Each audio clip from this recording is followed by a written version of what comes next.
very possible we're going to break the power law model on the upside here in this cycle. I mean, I think this cycle hits 200 very easily. I think that's kind of a done deal. It could go a lot farther. We just don't know. I have every confidence gold will get to 5,000, 10,000, maybe 15,000. But while it's doing that, Bitcoin's going to go from 100,000 to a million, and from a million to 2 million. So let's say the government gets really aggressive and decides this Bitcoin thing's really killing us and we need to stop it. Let's do an executive order like Roosevelt's 6102. And it would really be easy for the government to do that because they would just call Fidelity, they call every major ETF, and the ETFs would be forced to comply by the law. There won't be a dollar value for Bitcoin because nobody will use dollars anymore. And that's where we're headed. Some would say that's 50 years out, and maybe they're right. I tend to think it's a lot shorter than that, a lot shorter. And you can ignore Bitcoin if you want to, but you can't ignore the consequences of ignoring Bitcoin because it's going to go to millions of dollars a coin. And if you knew about it and you didn't take the time to study it and think about whether that was something you wanted to do, you missed it. Mr. Lawrence Lepard, thank you so much for joining me here again today, being a playable character in a sea of non-playable characters. Thank you, sir. Good to be with you, Brandon. Always enjoy our conversations. Always, sir. Likewise. I appreciate you more than you know. So let's jump right into it here. There's, we got the banter offline. We already took care of that, so we don't have to bore the viewer. We got so many things going on right now. Saylor, today, let's start here. Actually, Saylor today, right out of the gate, explain what he's doing. He's attacking Bitcoin with a desire unknown to mankind right now, and just dropped another update this morning on what they're doing. Can you kind of run down? It's gonna, like, a lot of people are like, well, he's said he's gonna certain years he's gonna do 21 billion, and he's already eating all that up, and he's just devouring the market. What is exactly going on here with Saylor? Well, he's really, he doesn't say this, okay, because he's more politically wise than to say it, but he's really conducting an attack on the currency market. Very much. In fact, I think Max Kaiser had a great tweet in the last couple of days where he said that, just like Soros attacked the Bank of England and forced them to revalue the pound, in a way, Saylor is kind of attacking the sovereign strength of the dollar. Like I say, he won't say it that way. He doesn't want it to be perceived that way to the powers that be, but it really is what he's doing. He's making an enormous bet, obviously, and it continues to grow and grow ahead of schedule, whereby he's exchanging paper in his company, whether it be debt or equity, or in this case, I think this morning it was preferred stock. I haven't had time to dig into all the details on it because I'm pretty busy trying to get the book out. But he raises capital in dollar terms that he owes back in either debt or equity or preferred returns. And then he uses that capital to buy a better form of capital, which we all know is Bitcoin. And, and so that act on his part is really kind of an attack on the underlying value of the capital of the dollar, because he's exchanging dollar debt for sound money, digital sound money asset, namely Bitcoin. And that's what's going to happen worldwide. Everybody is going to do what Saylor's doing before this is all over. It's just that we're at the very early days because, as you know, a $2 trillion market cap of Bitcoin on 900 trillion of global financial assets. Bitcoin is still only 0.2% of all the global assets out there if you include real estate in the bucket. So, what Saylor is just saying is, I know mathematically that these guys cannot continue to hold the value of the existing money, and so I'm going to borrow in that money and I'm going to invest into a sounder money. And he's doing it over and over again. And as you know, he announced a couple of programs where he would raise money at the market and then buy coin, and he's ahead of schedule. He's just, every time he turns around, he figures a way to raise more capital on attractive terms and deploy it into Bitcoin. And of course, as Bitcoin continues to go up, it becomes reflexive, where his returns look even better, and then there are more people who want to invest with him, and so on and so forth. Very much in the same way that the sovereign debt cycle is a reflexive negative feedback loop, where they have to continually issue more and more and more debt to keep the government solvent, and it gets worse as interest expenses get worse. Saylor's doing the exact same thing in reverse. He's borrowing in that currency but putting it into a better currency. So, and just so people are curious, what they had announced today. This was the actual tweet. The MicroStrategy announces pricing of its Strike preferred stock offering and upsize the deal from $250 million to $584 million. So that was what isn't that it was. amazing? And this is true. I mean, it's amazing. I mean, he raises these converts at 0% interest, and that's because his prior converts have had, they've paid very low rates of interest, and they've had 47% upside. I mean, what convertible bond manager expects to get a return of 30, 40, 50% in a couple of years? I mean, if they got that return over 10 or 15 years, they'd be happy. So, yeah, I mean, it just, because what he's doing makes so much sense, it attracts more capital, and then more capital accelerates the whole process. So it really is kind of an amazing financial flywheel that he's found. And I don't think most of the world has really taken the time to deeply understand this and just how profound this is. I mean, it's like he's found a money machine. And so, eventually the world will figure that out. He'll have competitors, et cetera, but not right now. He's all alone.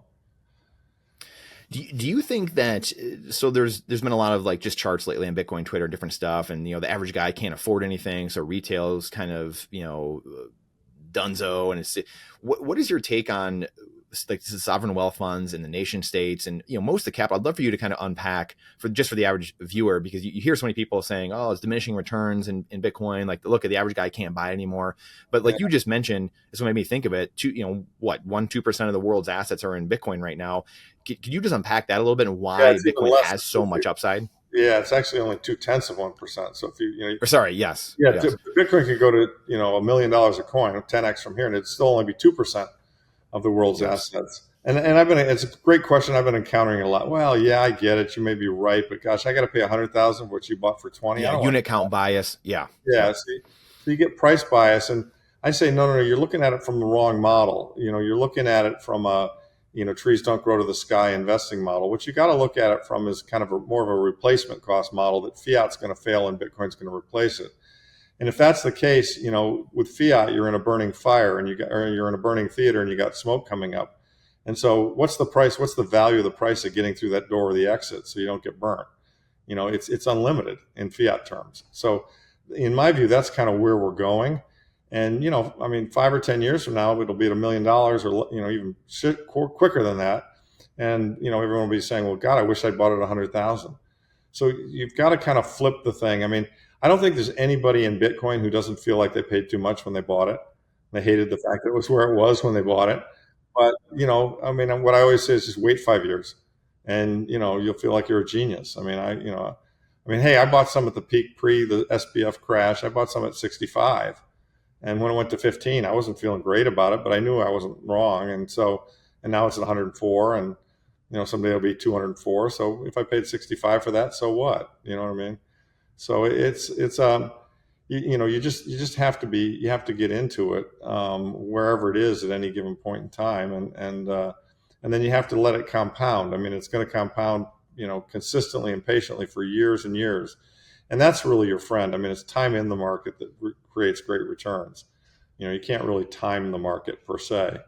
So, it's a hard one to get your head around, though. I mean, I will say that's the biggest objection I've encountered recently. Prior to that, the biggest objection was, well, the government's going to ban this. It's a nice libertarian fantasy, but it's never going to happen. Well, then the ETF got approved. And so they kind of had to throw that one out. So, but yeah, the price is a problem. And you say, well, it's too expensive, I can't buy it. I mean, I think some other people who aren't, if you're not terribly sophisticated, some people make the, well, I can't afford 100,000. Well, of course not. But you can buy, a tenth of a coin, or 1/100th of a coin. I mean, you can put $100 into Bitcoin. You can put any number into Bitcoin. It's divisible to 100 million Satoshis. So that's not really a stopper, What are your thoughts on, there's obviously a ton of action right now, obviously, just with executive orders and the Trump administration, the first 10 days or so, what's going on here? What are your thoughts on SAB 121 being repealed, and just how you see that filtering through the system, maybe how quickly that might happen potentially? Yeah, let's deal with all that. That's a great question. And there's a lot going on, that's some positive, some negative. I mean, look, obviously it's great that Trump won because he's so much more crypto friendly. And yet, there's some things about what happened soon after he won, or right before he won, or right before before he was inaugurated, that, launching his own meme coins, Trump coin and Melania coin. I was very disappointed to see that. I didn't think that Yeah. fit with the spirit of Bitcoin. I mean, as you know, I'm a maximalist. I think most other Yeah. crypto projects are worthless or promotes. The SOB 21 thing is really great because now the bank can obviously custody and lend against and deal in Bitcoin. I found it pretty funny that Jamie Dimon was on Leslie Stahl a couple of weeks ago in 60 Minutes and took his obligatory swipes at Bitcoin and how it was used by criminals and so on and so forth. And of course, never mentioning that he was Epstein's banker. But and then 2 or 3 days after the SOB 21 ruling, where the banks are now able to custody it. I mean, there was an advertisement at J.P. Morgan saying, we will now be, providing Bitcoin custody and Bitcoin custody services. I mean, and so, watch what they say. Watch what they do, not what they say. I mean, it's like Larry Fink. I mean, once you realize Bitcoin's inevitable, then you start figuring out, okay, well, given that, I probably ought to figure out how to best make money on it. And so I think, to JP Morgan's credit, they're smart and they realize there will be a business there. And so they're thinking, all right, we're announcing we're in that business. Even though Jamie may not like it, their business for the shareholders is to make money. So, but to me, SOB 20 was a very, very big deal. I mean, it allows the banks to custody the coins. It will allow loans against the coins. I mean, it drags the coins into the normie TradFi financial system where they really hadn't been up until this time. And that's really important.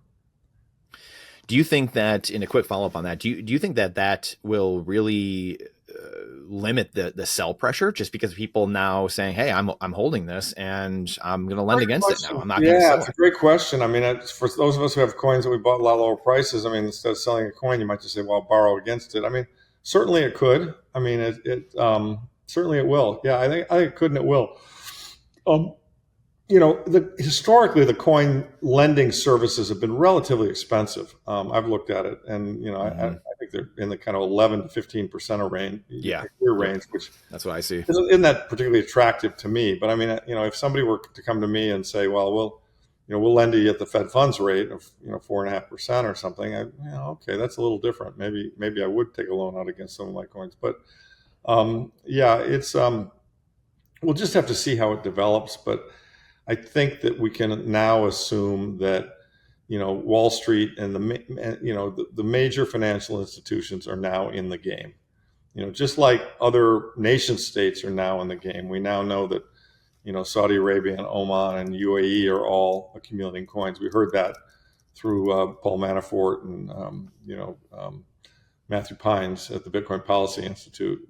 Basically passed that information along to me at a party. And so, I think there's just a lot of stuff going on. I mean, Saylor calls it, we're now kind of in that golden age, gold rush part of Bitcoin development. And I really think we are. I mean, I think the ETF was huge, absolutely huge.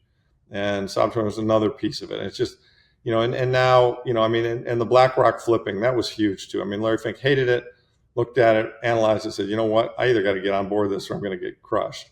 And so now he figured out how to make money on it with launched an ETF, and it's the largest ETF, best performing ETF ever in terms of growth and size. So there's just a lot of stuff lining up, Brandon, that leads me to believe that, we're going to, it's very possible we're going to break the power law model on the upside here in this cycle. I mean, I think this cycle hits 200 very easily. I think, that's kind of a done deal. And then, it could, with some of these other things kicking in, it could go a lot farther. We just don't know. I mean, Samson thinks it goes to 1 million. I don't know. It's possible. I mean, Dr. Jeff thinks it goes to 500,000, 700,000. I mean, anything's possible. As we all know with this asset, it trades like a wild animal. Now, it could also go to those numbers and then have a decent sized correction too, which it's also done in the past. So keep that in mind. I'm not sure I want to be buying it at 750, but I think we're in a situation where a lot of things are lined up in a favorable manner for Bitcoin. I mean, related to all this, and this is talked about in the book, is just, the government financial situation is just becoming extremely dire. I mean, we're up against the debt ceiling. The reverse repo fund has been run down. I mean, Biden and Yellen left, Trump with a can of shit. I mean, they really, and so and Trump has already called for lower interest rates. I know the Fed's going to push back on that, but when push comes to shove, will they be able to? If they don't push, if they don't cut rates, I think there's a decent chance we'll have some kind of a nasty event that will then force them to cut rates. And the bottom line is, you and I have discussed so many times, is that the system is structured to require inflation, and if they do not get inflation, the system's going to die. so they're going to get inflation, and how does one protect oneself against inflation? Well, you own things they can't inflate. And the two choices are Bitcoin and gold, and Bitcoin's superior to gold, but gold's not a terrible choice. It's just a less good choice.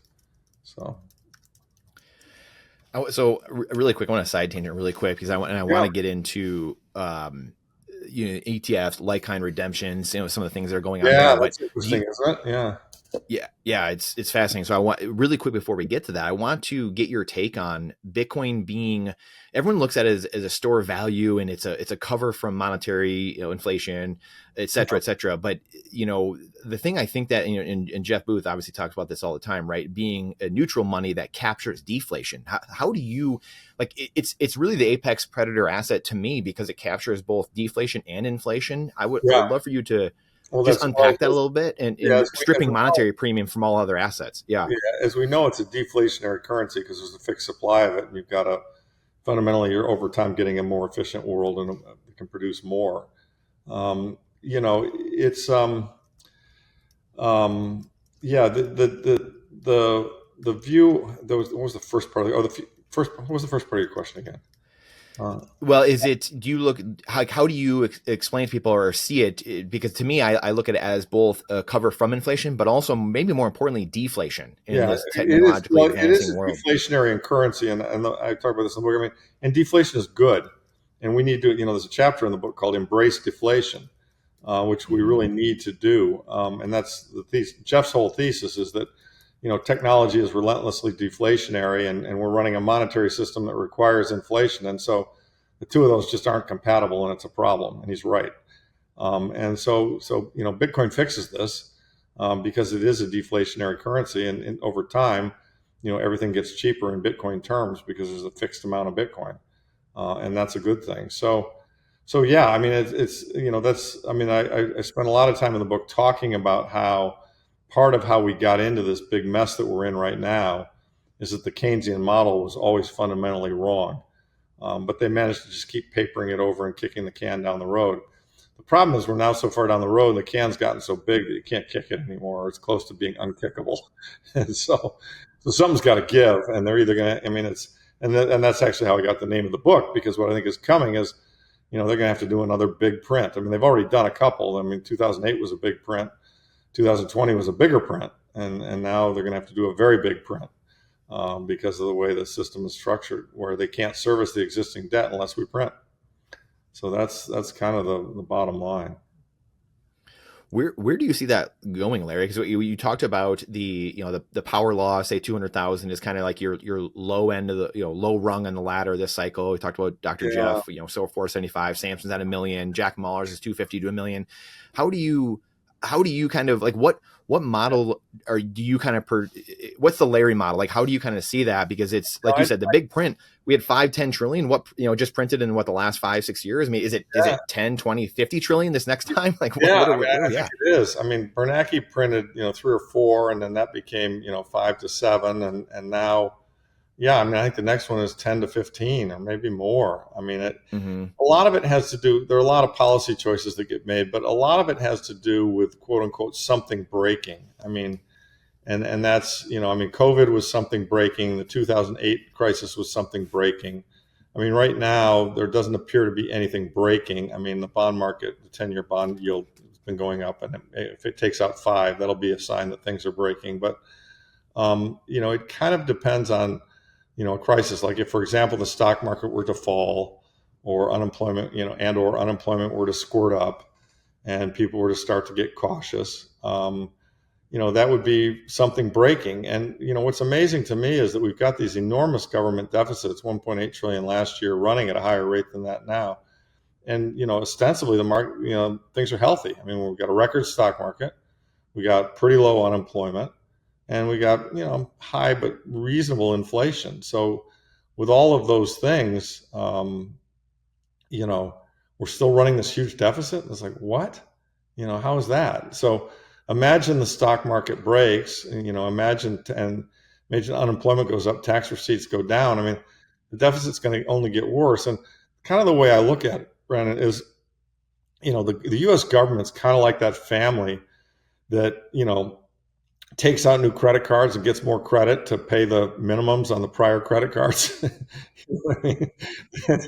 And because that's what they do, right? They issue more debt, and they spend more than they bring in, and that means they have to issue debt. They issue the debt, and that goes into a fixed size bond market that causes interest rates to go up, and then they do it again, and interest rates going up, makes their deficit bigger. So they got to issue even more debt, and this is a debt doom loop, and so it's a cycle. It's a very negative feedback loop cycle that either ends with everything kind of blowing up, or everything kind of crashing. I mean, it's either massive inflation or massive deflation, or maybe even some combination of the two. But I guess the point I'm trying to make is it's pretty obvious to me that it can't continue in the current system, and they can't hold it together, I don't think, for more than another year or two. I really don't.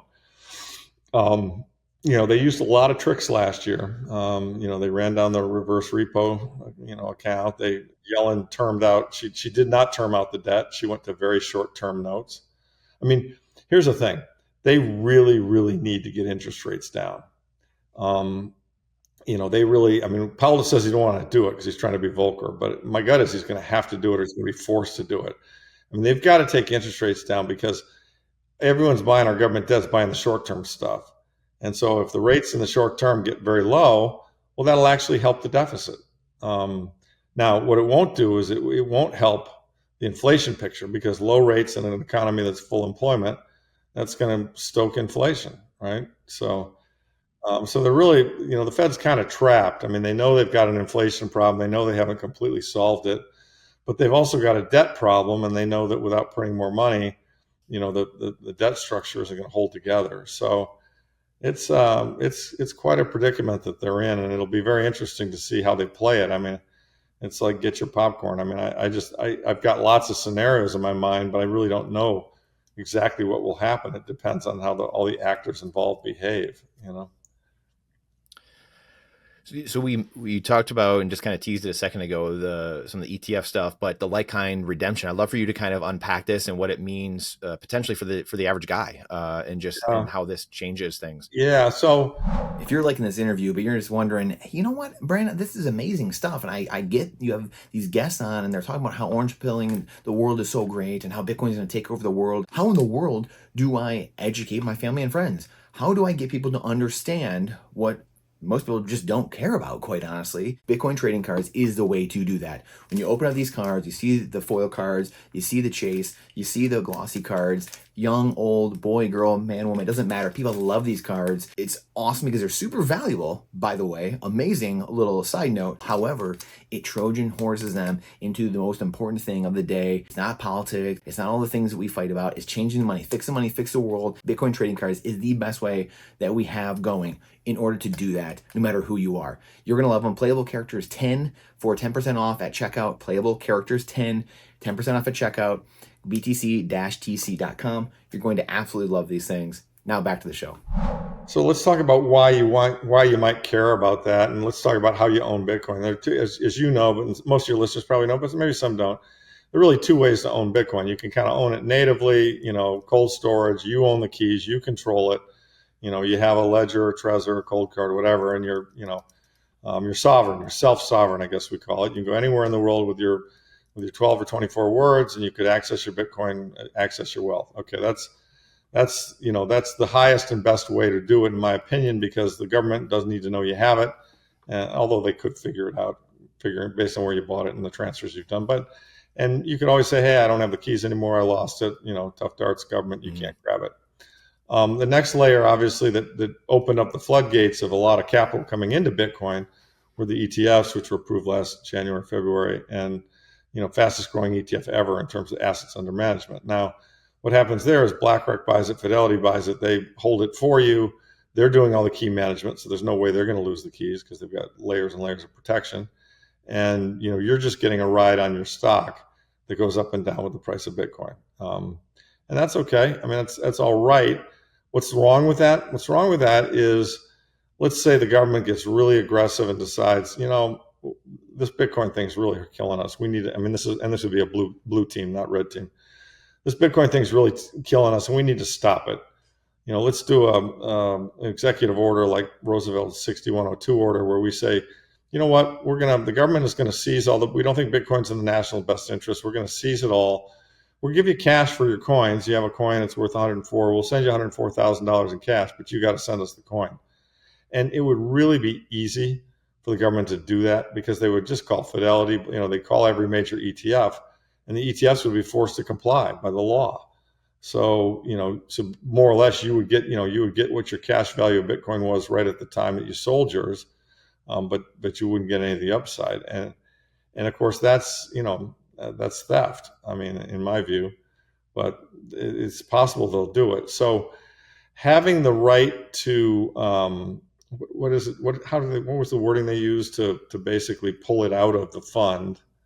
There was a term you used for it. The like-kind redemption. Like-kind redemption, right? Yeah. Having a like-kind redemption says that, okay, and I think, don't get me wrong, Brandon, I don't think they're going to let you pull out a tenth of a coin. I think they're probably going to, if they get it approved, they're going to say, okay, well, look, if you're a really big guy and you've got your Bitcoin in our fund, and you decide, I'd rather take it out of my fund, but right now, if it goes up a lot and you're in their fund, when the minute you sell it, they're going to create a tax event. And they're going to send it to the IRS. You're going to pay taxes on it. And somebody might think, well, I really don't want to leave it in your fund, but I don't want to sell it and go buy it again, because then I have to pay taxes on the transaction. So I'd like a like kind, in order to eliminate the risk of the 6102 confiscation, and in order to address the issue of selling it to pay taxes to buy it again, because you wouldn't get as much because you'd have to pay the tax. Maybe we should allow you to do a like-kind redemption, which is just to say, I've got X number of shares. It represents Y amount of Bitcoin. I'll give you those shares back. You give me the Bitcoin. Now, this has not been approved yet. I think BlackRock applied for it, but it's they're trying to get it. So it's an idea, and I think it would be very positive if they did get it. Okay, so yeah, absolutely. I couldn't agree more. Let's transition a little bit. I want to get to some of this XRP, the Bitcoin to shitcoin reserve all of a sudden, all these things. But before we get to that, I want to talk about gold, because obviously that's your background and where you come from. And it's one of the reasons I love and respect you. And I think many do, because you are someone who has a ton of wisdom, experience, and has many more years than really probably a lot of Bitcoin and crypto people out there. Right. So you've seen all this, and you were able to humble yourself and then come all the way and transition to a Bitcoin world, which, not many people have been able to do yet. So in saying all that, gold's ripping, silver's ripping. I would love for you to unpack what's going on here for anyone who's been paying attention for the ills of the system and why things are changing to a Bitcoin standard and what you just outlined. So I would love for you to unpack this. And this is actually in the book too. We're in a sovereign debt crisis. Let's face it. I think that started really with the war in the Ukraine. It was when the real interest rate started to diverge from the price of the sovereign of the assets that are sound money, gold and Bitcoin. And since that time, gold and Bitcoin performance has just crushed bonds and sovereign debt. The gold was the best form of sound money until Bitcoin came along. Bitcoin's a much better form of sound money today. What's going on in gold today specifically, as you probably noticed, we're recording this on the 31st of January, is that it just broke out to a new all-time high of $2,800. And some people are attributing, I've been watching and reading some of the stuff online, watched a few pods, and some people are saying, well, this is just because of the Trump tariffs, and he's probably going to place tariffs on gold produced overseas. I don't think that's it. I think it's one, I'm not sure he's going to do that. We'll find out. But two, I think it's more likely that just what's going on is there are actually more and more, and this is a chart I saw that was rather compelling. There are more and more people asking for physical delivery of their gold. And why do people do that? Well, because they don't necessarily trust the custodians of the gold, and that's always been the issue with gold. They don't trust the system. And those of us who've been in the gold world for a very long time know that they have created a much larger number of paper claims, in our opinion, than they have underlying ounces of gold. So this is the gold market, very much like the banking market. If people are familiar with banking, they understand fractional reserve lending, which is to say that a bank can lend out more than it has in deposits. right? Because not everyone comes and asks for their deposit back at the same time. And that's how the money supply grows. That's the money multiplier. Well, that actually started way back when with goldsmiths in Europe in the Middle Ages, but it's continued to this day, where I think there are more paper receipts for gold than there are underlying ounces. The amount of that is up for debate, but it could be anywhere between 10 claims for every 1 ounce, 100 claims for every 1 ounce. So, what I see going on, what we can see in the data, is that there are big entities actually asking and saying, well, yeah, that's right. I know you say you're holding gold for me and I've got a paper claim for it. Why don't you send it to me? Why don't you actually give me the gold and I'll store it myself in my safe or my own depository? That started to really increase, which to me indicates that people are starting to say, hey, hang on a second. Maybe I don't trust these people who say they're holding my gold. And I, many of us, even Kaiser before he started in Bitcoin, always thought that was the Achilles heel of the precious metals market. They'd manipulated it with paper, but if every paper holder said, please give me the physical, there wouldn't be enough physical to go around. And so I think that's what's driving, the breakout in gold right now, not necessarily the threat of Trump tariffs. Also that, and just the general, move towards sound money post Trump. And then let's go there and talk crypto and, all that kind of stuff and the strategic reserve and so forth. So Trump, it's an interesting situation that we've all got to deal with here. Crypto, Trump got elected for a lot of different reasons, but frankly, he got helped by the Bitcoin people and the crypto people. And somewhere along the line, when he wasn't sure if he was going to win, and I saw him speak last summer, and I saw RFK speak last summer at the conference, he realized that, hey, this is a libertarian constituency that would be amenable to my message if I would support them. So he agreed to pardon Ross, which he lived up to that commitment. And he said, I think I support Bitcoin. And he widened it out to say, not only do I support Bitcoin, but I support crypto as well. And, as we all know, there are two camps here. And there are hardcore maxis who hate actually everything that's crypto. There are people who are, hardcore crypto and don't really believe in Bitcoin, they think, and so forth. But and I personally think a lot of the crypto world is fraudulent and shitcoins and not worth the time of day and has done a lot to damage our cause. But let's face it, there are a lot of people in that area. Many of them made big donations, political donations to Trump. Many of them got people to vote for Trump. And so I think they feel, based on all of that they should have a seat at the table in, the Bitcoin crypto policy of the Trump administration. And I understand that. And I recognize that having them with those votes and that money is part of how we got to where we are. So even though I don't believe in shitcoinery and I don't believe in pump and dumps and I don't believe in, Trump coin and Melania coin, I do accept the possibility that there are a few crypto projects that are worthwhile and not fraudulent. As Saylor says, Saylor will accept crypto to the extent that it's done ethically, that it's not a pump and dump. And I have to agree. I mean, I think there's some possibility that a layer 2 will emerge out of something other than Lightning. I mean, Lightning, it has not developed quite as quickly and as well as I would have hoped. And so I maintain an open mind for the possibility that there will be some valuable ethical crypto parts of crypto things that fit nicely with Bitcoin, where Bitcoin is the secure base layer of sound money.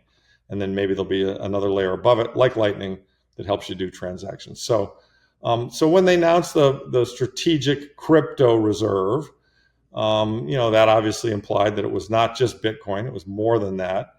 And then, this fraudulent bad guy who runs XRP basically, said, hey, Brad, said, hey, we're going to be in there too. And XRP should be a part of this whole thing, et cetera, et cetera. And XRP is really kind of the worst of crypto. I mean, this guy was anti-Bitcoin, anti-sound money. It's crypto controlled by the banks. It's crypto controlled by the insiders. And so obviously a lot of us who are Bitcoiners and believe in the message of Bitcoin, the fairness of Bitcoin, the sound money of Bitcoin, we're kind of pissed off that this guy's even in the room, But what he's saying is, hey, look, I played a role here too, gave a ton of money, got a ton of voters, et cetera, et cetera. And so I think probably as a result of that, Trump can't just, thumb his nose at him entirely. And I think over time, what we've got to do is we've got to educate Trump that, that Bitcoin is the real deal and that crypto is not. And so I think that process is, I'm sure we're in the process of doing that. The people who are close to him. I mean, I think, Kennedy gets it, Vivek gets it, Caitlin Long gets it, and there will be, he will listen to a lot of people, and his views, and I think his views will evolve. My guess is he's a smart guy. His views will evolve so that he sees it very similar to how we see it. But for the meantime, we've got all this noise around crypto and XRP, which kind of sucks. The only way to put it. It does, and to that point, I mean, JD Vance seems like he gets it. I mean, shoot, his son Eric Trump seems like he gets it. I mean, the talk he gave when you guys in the Middle East I was blown away. I was like, whoa, he sounds like one of us. Yeah, look, there's a lot. Manafort gets it. There's a lot of positive. I mean, we wanted the war to end tomorrow, Larry. That's the problem. We wanted the war to be done and over with, and that's it. All right, time to go home, boys. Absolutely, and I can't tell you. Look, I have nothing but the best wishes for President Trump. I really hope he's successful in a lot of the things he's trying to do. But God damn it, why did he do Trump coin and Melania coin? It's just like, oh, come on, man. What are you doing? It was a payoff for Sachs and the boys, right? I mean, to me, it was a payoff to the donors. I don't know. Maybe. I don't know. I think it's both. I don't know why. I think it's both. Trump loves to put his name on things, right? Like Trump has to put his name on stuff, right? And then it was a payoff. Yeah, as I said to a friend last night, a friend was like, "Well, yeah, but he sells Trump jerseys, and he sells Trump knives, he sells Trump," and I'm like, "That's okay. I mean, you sell me a jersey that has Trump on it. At least I'm paying some money. I'm getting a jersey. You sell me a knife, exactly. I'm getting the real thing. The problem with Trump coin is he's just selling you a dream. I've heard that they sold some and took some money out of the thing. And, as you and I both know, that's a fake dream. I mean, it's not going to pay off for you. It's going to be a shit coin. It's going to go to zero. So that's just very disappointing, very disappointing. But, look, with politicians, as in many things in life, you take the good with the bad. I mean, there's no doubt that the red team is a whole lot better for crypto than the blue team, and Bitcoin, I should say. I shouldn't even use the word crypto because I really don't like that word. So. Beggars can't be choosers. Yeah, exactly. I mean, right? Like a year ago, it's a whole different story we're talking. That's and it's right. Like we're getting. Who would have thought? Isn't it stunning that we went to the conference this summer and we saw two major presidential candidates, Trump and RFK, until he joined forces with them, give enormous good speeches, especially RFK's. RFK's speech was just outstanding. People should Google and listen to that on the role of Bitcoin, in the economy. I mean, it's so positive that we've got people at that level thinking this through, and Scott Bessent, the new Treasury Secretary. I mean, how different is he than Janet Yellen, right?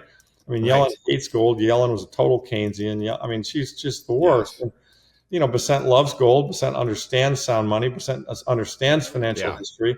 Bessent understands. I mean, he said gold was his largest holding, and he's Bitcoin positive. So, and he's also said that, hey, we may need something a la Bretton Woods where we do some kind of a reset. And if we do, I want to be at the table. Well, what that all tells me in code is that, we're kind of setting up for some stuff that's going to be extremely positive for sound money assets, Bitcoin and gold, extremely positive. So I'm quite encouraged by, on balance, I'm quite encouraged by everything I see out of the administration. So. Yeah, I couldn't agree more. I think it's, Bitcoiners, we have to hold true to our ethos, and it's all roads lead to Bitcoin anyway, right? Like we wanted the fight to be over tomorrow. All roads lead there. We know that. It's the Trojan horse. And I think that's, like you said, we have to take the good with the bad, and that's it. But it all does funnel there. And all you have to do is look at what are our enemies doing? Like you don't see Putin buying XRP or Ethereum, or like you don't see those things happening, right? Like watch people's actions, not their words. And I think that should give people sound money, good, the freedom fighters. That should give you the hope. It does. I mean, we here's the great news. I mean, we really are winning. I mean, it's just getting absolutely getting overwhelmingly obvious that we're winning, and so we're about to enter that really steep part of the slope of the curve, which is why it's extremely hard to predict where we're going. I mean, whether it's 200 or a million. I mean, it's somewhere in that range, right? But we're going higher. I mean, a lot higher. So. And I'm here for it. I mean, it works for me. I mean, but I'm also here because, it's not just number go up. I mean, I'm here for Bitcoin defunding the governments and maybe, ending the wars and so much other bad stuff that these Mhm. large sclerotic governments have done. And they've done just so much bad stuff. And, it's so refreshing to see the younger generation understand that and recognize that this is the solution, that Bitcoin is the solution to these problems. Absolutely.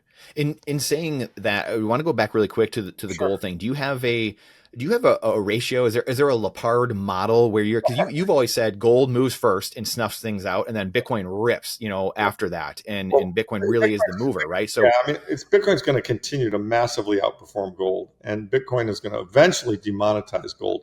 But mhm. I say eventually cautiously, because it doesn't happen overnight. And so, in this inflationary cycle, I have every confidence gold will get to 5,000, 10,000, maybe 15,000. But while it's doing that, I mean, 5,000 would be, almost a double from today. Well, we're at 2,800, but a little less than double from today. Bitcoin's going to go from 100,000 to a million, and from a million to 2 million. So, which is going to outperform Bitcoin by a huge measure. But gold isn't going to go away, because there's 6 or 8 billion people on the planet. A lot of them think gold is sound money, and the base money, the fiat currencies, are all failing. So they're both going to go up a lot. But Bitcoin's going to continue to demonetize gold. It's going to demonetize real estate. I mean, there's so much monetary premium in things where it really shouldn't be there. I mean, real estate, it's a place to live. It's nice. I mean, the nice thing is it can't print any more of it, but it only has, it ought to be valued on its utility, not because it's a store of value, because there are much better stores of value, Bitcoin being one of them. So, yeah, that's how you get to just numbers that are much higher than what we're looking at today, as these other things become demonetized. Did you see? I have one more follow up on this Yeah. gold thing and Yeah. Saylor. I want to get your thoughts on. But did you see Mark Moss's presentation when you guys were over in the Middle East, when he Yeah. broke down the numbers? That to me was one of the best breakdowns of the numbers. To your point, it kind of visually charted out what you just said of gold is going to go up. A lot of these assets are going to go up seemingly in nominal value, but Bitcoin is going to continue eating these things up. And he kind of played Yes. it out over 50 years. And it was fascinating because you Yeah. still see Bitcoin only being a, whatever, it's a small part in a sense of maybe 1/5 of the monetary value in the world. But at that point, Bitcoin's worth like $84 million. But these other things are still massive. And I think that was the point he was trying to make. Yeah, there will always be stocks, and Right. gold will, I think, always have some value because it's rare and scarce. I mean, it'll trend toward, quote unquote, what I call jewelry value. Mm. But yeah, no, there's a lot of room ahead, and that's why those of us who are in this area and in this trade are so excited. I mean, I've said it many times. I say it in the book. I mean, this is the most asymmetric bet I've ever seen. And generally speaking, to get a really asymmetric bet means you can only lose 1x and you can make 2 to 500x. Generally, to get a good asymmetric bet, you've got to find, a company that's growing, that's going to be well managed, and it's going to do the right things. And so you're dependent upon the management team. I mean, for every Microsoft, there are a lot of shitty companies that are, that were in tech that weren't so well managed, didn't become Microsoft. And here you really don't have a management team. I mean, you have the core developers, but everyone votes on it.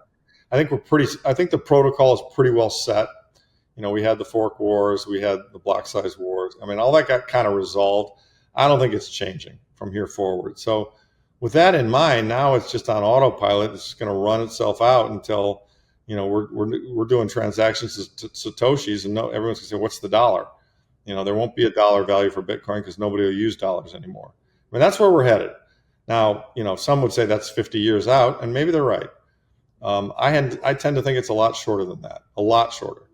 But we'll have to see. I mean, it's, the trend, though, is extremely clear, which is why, Saylor's strategy of sell it's just Gresham's law on a mass scale, right? Sell the thing that's depreciating, the dollar, buy the thing that's going up, Bitcoin, okay? That's it. I mean, it's not any more complicated than that. It's just, you do that and rinse, wash, repeat, and just, let time do its thing. Because it's true that in 5 years, Bitcoin will be somewhere between $500,000 and $1 million a coin.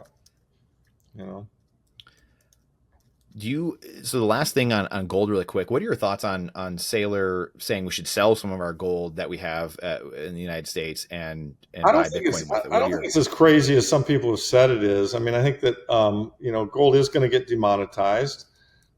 It's interesting because there's a lot of debate around this whole area of, do you want the national federal government to be strong? I mean, Peter Schiff said, well, if you're saying that the government should buy, Bitcoin, that you're being a statist because you want to prop up the government. And there's a whole hardcore libertarian part of the Bitcoin world that says, like, screw propping up the government, screw a strategic reserve, screw Jason Lowry. I just want the fucking government to fail. Let's just let them go bankrupt and fail, and we'll figure out some better solution. I'm sympathetic to that, but I also think that there still is a little bit of a great powers competition left, and there are these spheres of the world, and China's one, and Russia's one, and the Middle East is another, and these spheres all have influence over other parts of the world, and I honestly I'd rather, I think, live under our rule of law than China's rule of law or Russia's rule of law, and our political system, as broken, as dysfunctional as it is, I still think it's better than theirs. And so I do kind of want to see the U.S. way prevail. And that being the case, I want to see the U.S., if we're going to do strategic reserve kind of stuff, it might as well make it in the thing that's the best, which is Bitcoin. And so, Russia and China have bet on gold, very bigly. I mean, especially China. Russia, I think, might be stacking Bitcoin. I don't know, but I tend to believe they get it a little bit better.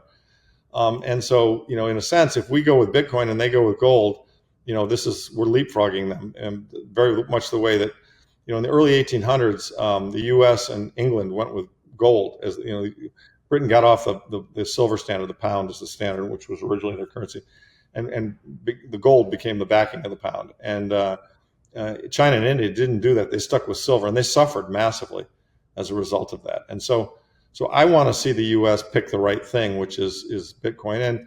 And if we were to sell the gold, I mean, I think I laugh a little bit at Saylor's comment because he says, "Oh yeah, we should sell our gold." Well, okay, Michael, that's assuming we still have it, because if those of us in the gold camp who've been watching carefully for a long time now and recognize that all our gold is unaudited since the 50s, despite the occasion, Mnuchin flew down to Fort Knox and showed a few bars, okay, but that's not the whole thing. We're not so sure we have the gold we say we have, so. Hard to sell it if we don't really have it. But in general, I think that if the U.S. government is going to do a strategic reserve, it should be in Bitcoin, full stop. I think, we've got to be careful here, though. There's also timing.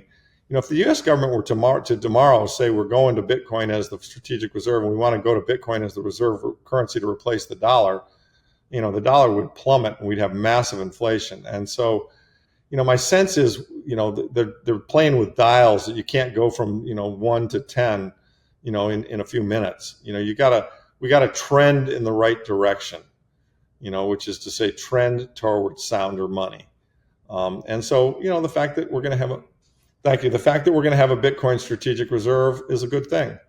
I mean, I wish he'd been a little bit more forceful in saying he's not going to sell any of the Bitcoin we have. I think that's the case. But I wish he'd said that. I wish he'd reported on whether or not the Biden administration did sell any of what they had. I know there was a time when they were thinking of selling some of it. And I'd wish they'd say, we fully support the Lummis bill and we want to see that passed. And to the degree that isn't passed, we'll use maybe the Exchange Stabilization Fund to buy Bitcoin. I think we want to see all of those things, but we can and we probably will. I mean, my sense is right now is Besant is trying to figure out what his next move is. I mean, he knows he's got a big problem with his debt. He knows he's got to fund out a lot of debt short term. Trump's already said to Powell that rates are too high. And so they're trying to figure out what their next moves are monetarily to get us going in the right direction. And it's, as my partner says, as David Foley says, I mean, this is brain surgery. I mean, it's really complicated shit. And they've got to be very careful to move in a way that's intelligent so that the markets don't, freak out and blow up. But honestly, I mean, having a hedge fund guy running it, hedge fund guy who's a sound money guy who knows financial history extremely well. Those are the way I describe Scott Besant. I mean, honestly, you couldn't think of anybody better suited to try and get us through this transition. I mean, he's pretty well suited to this. And in the book, actually, I talk about this. I mean, I talk about what I call kind of a monetary reset. And that, to me, to me, look, inflation is in the cards. I mean, there's just no way around it. We got too much debt. We've got to devalue that debt. We've got to devalue the dollar. So the question is, are we going to do it in a sloppy way where something breaks and they print a bunch more, or are we going to do it, in a long drawn out way where everyone suffers with, kind of stagflation and the terrible economy? Or are we going to do it just in a one-time way where we say, hey, we're buying this much Bitcoin, we're buying this much gold, we're going to back the dollar with gold or Bitcoin or both, and we're going to stop the inflation dead in its tracks. And whatever the new reset price is would be very, very inflationary, but it would be a one-time hit to everybody, and then we'd go forward on a sound money standard. And that's, to me, that's the fairest and best way to get from this broken system we're in right now to a new system that has sound money at its base, because that's the goal. When we get to, there've been a lot of countries that have had hyperinflations or very high inflations for brief periods of time, and you can fix it. I mean, this is not rocket science. You can fix it by taking your currency and linking it to something that's limited in supply. And when you do this, things get better. I mean, surprise, quickly, because everyone just reprices on the new thing and all the prices settle out where they should be. And then the economy runs and you've solved the problem. But, I can't for a moment suggest that this isn't going to have some pain for somebody, and that it's not going to be tumultuous as it goes down, because it will be, and I mean, specifically, there's going to be huge pain for long-term debt holders. I mean, they're just not going to, they're going to lose a lot of the value of what they think they own. So, do you subscribe to Brent Johnson's dollar milkshake theory? Yeah. Okay. I was going to say, that's what it sounds like. That's what you're kind of getting at in a way. Yeah, no, absolutely. Brent's a good friend and a good guy, and he's right about it. And he ultimately is kind of where we are too. I think he just thinks they can string it out for a lot longer. And to be honest with you, looking backwards, they have strung this thing out a lot longer than I ever thought it would take. And same. And so I could be dead ass wrong. I mean, maybe they do string this out for another 20 years. I hope not.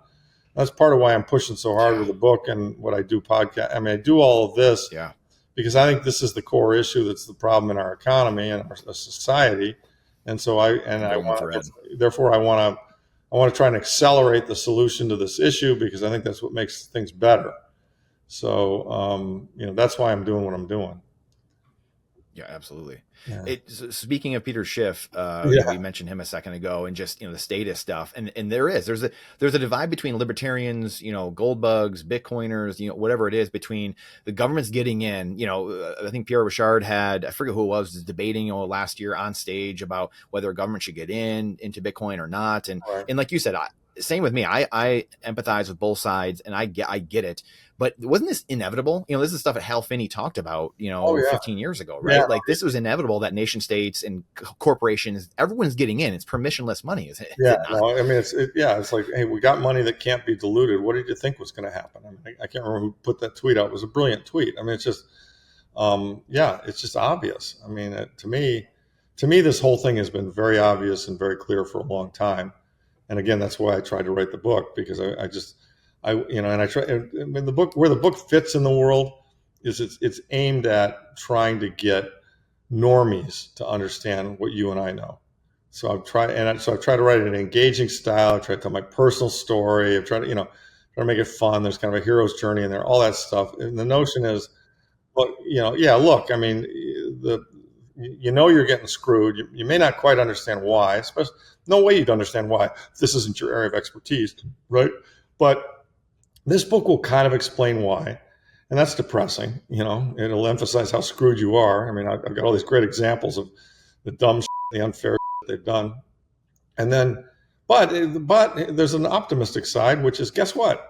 We've got a fix for you. Do you know what I mean? So listen to this, because technology is going to bail us out, and it's as simple as jumping on this new thing that's coming to the rescue. And many of us we're already on the lifeboat, and all we're trying to do to you, fellow citizen, is suggest to you that these lifeboats are great and you ought to come join us, because it'll have a big impact on your financial situation if you do. That's really the model, that we're going for. So All right, I got a couple more questions before we wrap here. I know you got to get running. You have a ton to do to get this book out. And it's funny too. Like I was talking to a priest friend that we have, and he was just saying, like, I mean, the Bible, for all intents and purposes, is a book of principles wrapped in stories, so humans can understand them in essence. So that's why I think that Great point. your book, I hadn't even thought about that. This isn't like the Bible. Yeah, it's. But it is the same. No, I don't want to make that connection necessarily, but the way it was written in a sense is similar, and that's I think what makes things run and stand the test of time is its principles and common sense and natural law wrapped in stories so humans can understand. So I think that's why it's very important. All right, so the Czech National Bank obviously coming out and saying some, might be putting Bitcoin, thinking about putting it in the reserves. You got Larry Fink at Davos, being our biggest salesman after shitting on Bitcoin for so long. Now he's out there selling it for us every single day. You got the ECB, Lagarde saying it's not going to be in Bitcoin. What do we, and then Preston coming out with her uttering the word that shall not be said among central bankers, Bitcoin on the global stage tells you where we're at with things. Where do you kind of see this again? Like the status line, as Peter Schiff said, like Bitcoin's infiltrating all these things. Is this truly the Trojan horse? Are we looking at central, what are we looking at here? It is a Trojan horse, and I really do have to wrap up because I've got a 1:00 commitment. I've got a drive to get to it. But so it really is the Trojan horse, and more importantly, this is all part of what I call the Overton window shift. I mean, you can be sure that Lagarde did not want to have to talk about Bitcoin. I mean, you can be sure she was kind of, but the Czech guy who apparently I think met with Bob Burnett, who's a good friend of mine, runs Barefoot Mining, great guy. I mean, I think he was instrumental in orange pilling this guy, right? And so, the Czech guy is like, hey, we're going to study this, we're going to think about it. Well, he's part of the EU, and so suddenly, Lagarde has to respond, right? And so this is what happens. I mean, this is how the Overton window shifts, where it's kind of, I know that there are investment manager consultants, and a famous one in Boston actually called Cambridge Associates, who hated Bitcoin but what happens is their clients are coming to them and saying, hey, this is a great performing financial asset. What do we do with it? What you got to tell us about this. And so they were kind of forced to study it and come up with an answer. It wasn't a particularly positive one. It was like, well, it's extremely risky, and if you want to have a 1% allocation, fine, which is really the wrong answer. But my point is that the marketplace of ideas, the Overton window shifting, the knowledge and the observation that this thing has run for 16 years, and we've got 400 million addresses and 100 million users, and all these blocks that haven't been corrupted, and price performance that blows the socks off of everything else. Is forcing the world to come to terms with it. And you can ignore Bitcoin if you want to, but you can't ignore the consequences of ignoring Bitcoin, because it's going to go to millions of dollars a coin, and if you knew about it and you didn't take the time to study it and think about whether that was something you wanted to do, you missed it. Not entirely, because once it goes to 2 million, it'll go to 10. But the point is, at every stage of the way, just like I ignored it at 100, before it was at $100 because I thought all these things have failed. There were other experiments that failed, and I ignored it. And that cost me. But so everyone's ignored it at times, and everyone. Hell, Saylor was a skeptic. Remember in 2013, he was a skeptic and thought it was a fraud. But he revisited it, and so it's never too late to turn around and go, you know what, I misunderstood this, and now, I hope someday Peter Schiff will do that, but I kind of doubt it. But maybe he will. It's like not adopting gunpowder, right? It's the safe quote from, right? Like you can't ignore the consequences of reality. That's exactly right. It's wild. All right, 30 more seconds. I'll let you run. What do you want to see with Bitcoin in the sense of, with the Trump administration? Is it removal of capital gains? Is it a de minimis, under a certain amount of transaction where it's not taxed? Like what is your hope? Yeah, those are great questions. Well, I think they should open up with saying every Bitcoin transaction under $1,000 isn't taxed. That's a no-brainer, because as a practical matter, they're not getting taxed now anyway. All of us have taken sats and used them to pay for things, and we may have a lower basis in those sats, but we did it through Lightning, and they can't track that. So they might as well just memorialize the fact that small Bitcoin transactions shouldn't be taxed. Hopefully, they'll then get to the point where all Bitcoin transactions shouldn't be taxed, and Bitcoin itself shouldn't be taxed because it's becoming a form of money. But I think we're a little further away from that occurring. I want to see them say that they're not selling any of the coins we have, and that Biden sell any of them. I want to hear him definitively say that. I want to hear them say that they intend to start accumulating Bitcoin, and I want to hear them, very loudly support and pressure senators and congressmen to support the Lummis bill. So I think if we get, and I'd prefer to hear them say there will not be any other kind of coin in the strategic reserve. But if they told me they wanted to have a little Ethereum or something, maybe I could live with that. XRP, no, can't have any XRP. XRP is a fraud. So, so we'll see. I mean, are those things going to happen? I just don't know. I don't know. I mean, I think he's got a lot of fires he's trying to put out. I don't think we can count on any of those happening soon. But, I mean, people like his sons have hinted at the tax thing, and I don't think it's entirely impossible.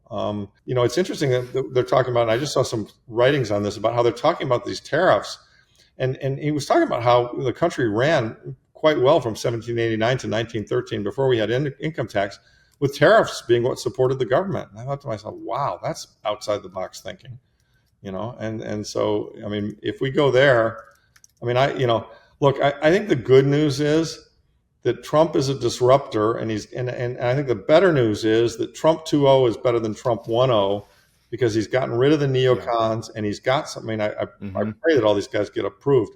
I mean, Kennedy, Gabbard, I mean, the people he's got around him. Change makers.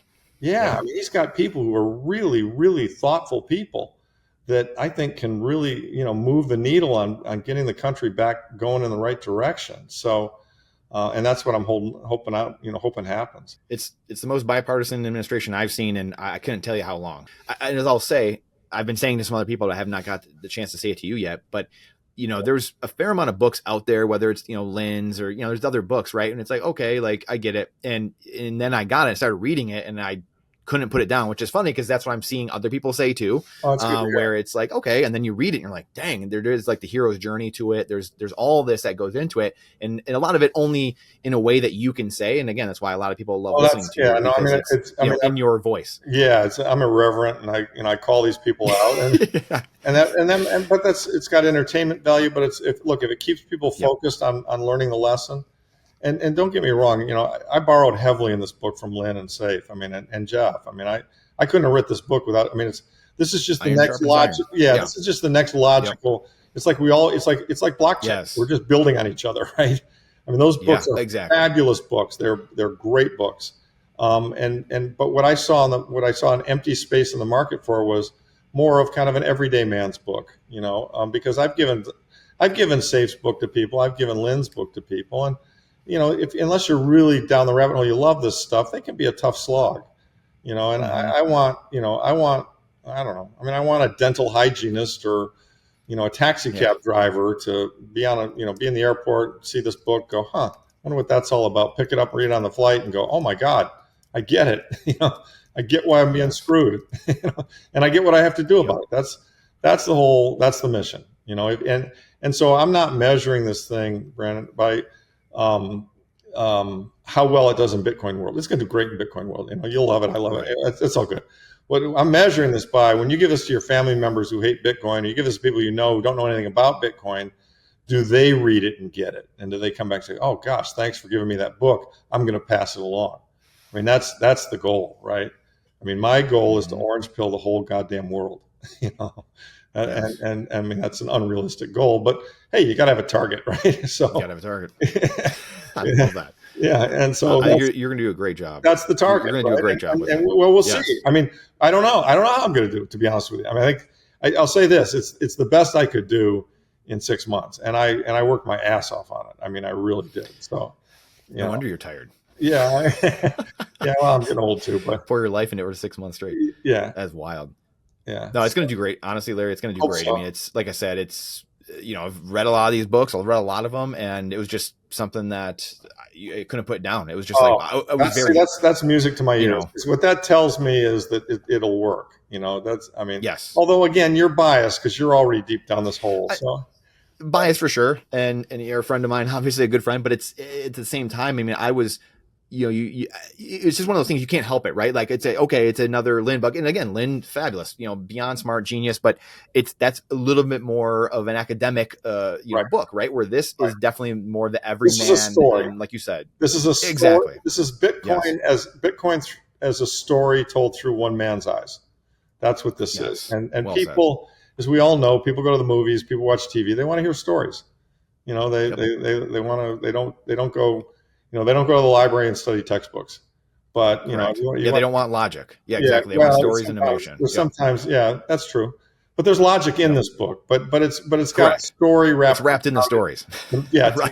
to make it more fun and interesting. And so you're kind of like, you start reading it, you hear about, I did this, I did that, and you say, well, I want to hear, what's next? Okay, tell me about the next part of it. And you want to see the next chapter, right? That's the whole goal. That's how I wrote it. Where can people find you? I'll link to your book. Where can people find you? Larry Lepard on Twitter, and EMA2 is my website. EMA2.com. Thank you, sir. Appreciate you. Thanks. Good to see you, man. Take care. If you like this episode about Bitcoin, macro, geopolitics, and where things are going in the world, then you're going to love the one we just recorded here last week, and you're going to love the one we just recorded here the week prior with other macro experts and Bitcoin experts. They're going to blow your mind. Go check those out. Come on. I'll see you in there.